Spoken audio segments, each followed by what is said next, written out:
Olá, queridos irmãos, a paz do Senhor Jesus. Eu sou a diaconisa Sulemir Farias. Estou aqui para deixar uma mensagem de Deus para a sua vida. Creio que Deus ele pode falar profundamente através dessa palavra ao seu coração. E se você, ao final dessa mensagem, foi tocado por essa palavra, compartilhe com seus amigos. Se você ainda não é inscrito no meu canal, se inscreva e deixe seu like, porque essa palavra ela pode alcançar muitas vidas e abençoar muitas outras pessoas que precisam ouvir dessa palavra de Deus. Amém, meus irmãos? Quero compartilhar com vocês o livro de Gênesis, capítulo de número 3, versículo 8 e 9, que diz assim a palavra do Senhor. E ouviram a voz do Senhor Deus, que passeava no jardim pela viração do dia. E escondeu-se Adão e sua mulher da presença do Senhor Deus, entre as árvores do jardim. E chamou o Senhor Deus a Adão e disse-lhe: Onde estás? A intimidade com Deus é algo que toda a humanidade deve buscar. Não é algo exclusivo, um grupo ou povo. Deus ama a toda a humanidade e quer relacionar-se com ela. A distância que hoje existe entre nós e o Senhor foi criada pelo pecado. Contudo, o caminho de acesso a Ele foi aberto em Jesus Cristo. Se você deseja desenvolver um relacionamento com Deus real e profundo, aplique os 7 conselhos apresentados neste estudo bíblico e você viverá experiências profundas com o Espírito Santo. No princípio, após o Senhor Deus criar todas as coisas, Ele desenvolveu o hábito de visitar Adão e Eva todos os dias no final da tarde.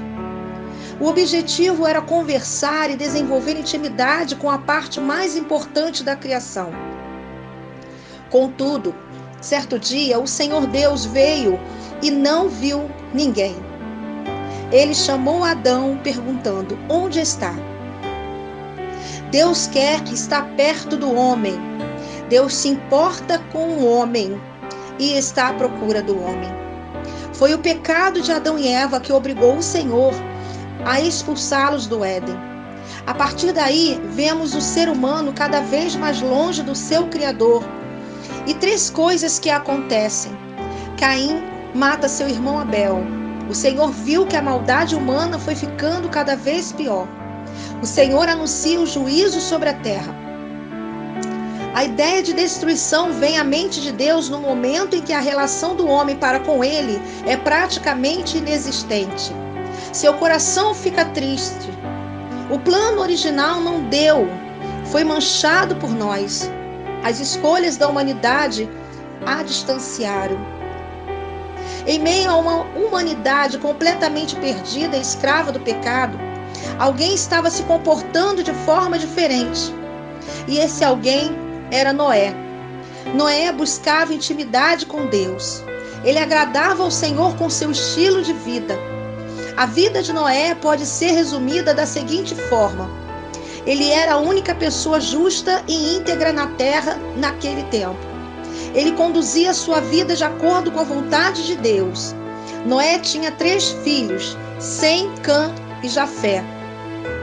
Ou seja, ele estava na contramão de sua geração. Ele se importava em ser correto diante de Deus, e ele era.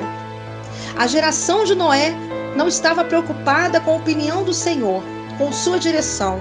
Ele era a única pessoa que se importava em fazer e viver a vontade de Deus. O autor de Gênesis nos mostra que havia muitas distorções na área da sexualidade, como adultério, fornicação, homossexualidade. Era extremamente comum em seus dias.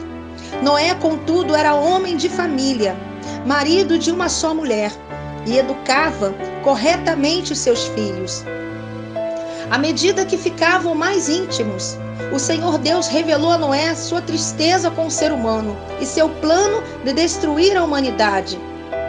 Qual é a forma que foi escolhida para isso? Nós sabemos bem que foi o dilúvio. Sobreviventes só houve Noé e sua família. Com a vida de Noé, aprendemos que intimidade com Deus é algo pessoal, uma escolha que exige posicionamento e fé. Para desenvolver relacionamento com Deus, precisaremos de muita força e coragem para suportar a oposição do pecado. Após longos anos sem se revelar a ninguém, o Senhor finalmente falou com Abrão, filho de Terá, em Ur dos Caldeus.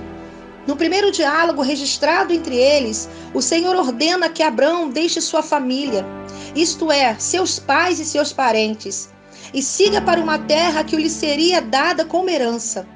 Sem hesitar, Abrão partiu. Abrão tinha um relacionamento com Deus e possuía pelo menos 3 características. Primeiro, pai de uma grande nação. Intimidade com Deus por meio do culto. Relacionamento com Deus por meio das promessas. Abrão é o primeiro da nação de Israel, o marco zero.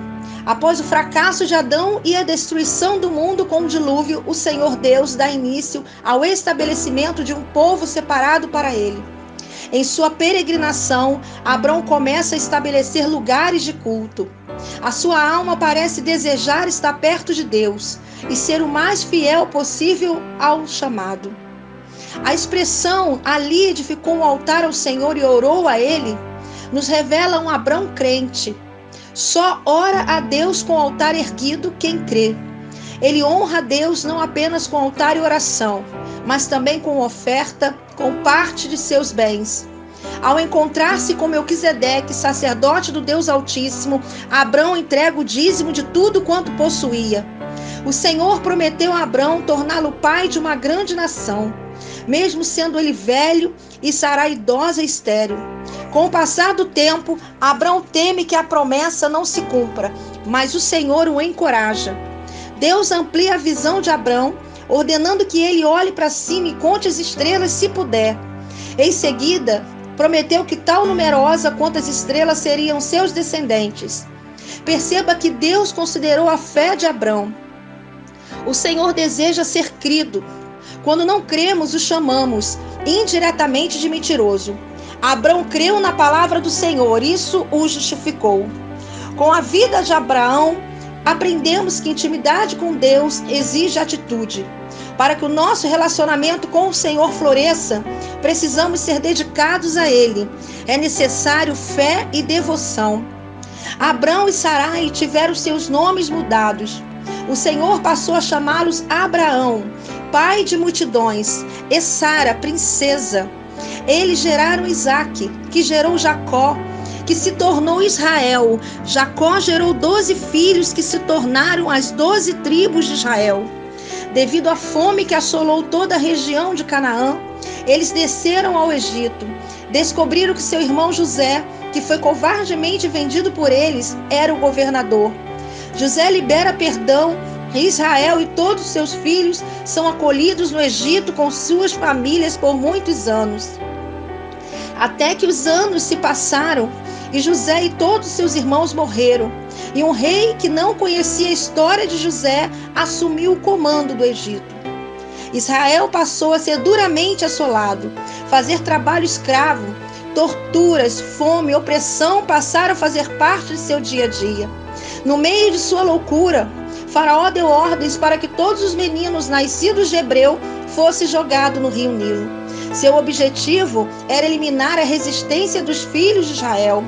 Milhares de crianças hebreias foram mortas, mães enlutadas, pais desesperados. O povo de Israel clamava de dor e de angústia. Depois de muito sofrimento, o Senhor Deus ouviu o clamor do povo e decidiu agir. Depois de tamanho sofrimento e debaixo de tamanho sofrimento, o povo de Deus clamou e foi ouvido. O Senhor lembrou de sua aliança com seus servos. Ele está atento a todas as circunstâncias de nossas vidas. Com isso, eu aprendo que intimidade com Deus é algo que deve ser mantido o tempo todo. Em bons e maus momentos, ela nos leva a clamar a Deus. Na caminhada com Deus, a intimidade mantém a nossa esperança viva. No capítulo 3 de Êxodo, o Senhor fala com Moisés por meio de uma sarça e ordena que ele vá ao Egito e liberte Israel. Pela primeira vez desde a criação do mundo, o Senhor fala seu nome para o humano. O Eu Sou foi adiante de Moisés no Êxodo. O que vemos daí em diante é uma série de acontecimentos extraordinários. As 10 pragas, coluna de nuvem, coluna de fogo, a travessia do Mar Vermelho. Deus manda maná e carne no deserto, a fonte de água em Meribá, os 10 mandamentos. Anos após a saída do Egito, o povo acumula inúmeros erros contra o Senhor. Certo dia, ele chama Moisés e diz que não irá mais adiante deles, pois poderia matá-los no caminho, devido à indignação com sua desobediência. Moisés, sem pensar muito, disse que o Senhor não fosse com eles, a viagem encerraria ali. Percebemos que Moisés valorizava a comunhão, não os milagres de Deus apenas. O Senhor promete manter um anjo diante deles que manteria a operação das maravilhas. Mas este não era o foco de Moisés. O seu foco era a presença de Deus. Que preciosa lição é essa? Vivemos dias em que as pessoas querem os milagres, só não preservam o relacionamento com o Senhor. Ou seja, a intimidade com Deus exige de nós obediência.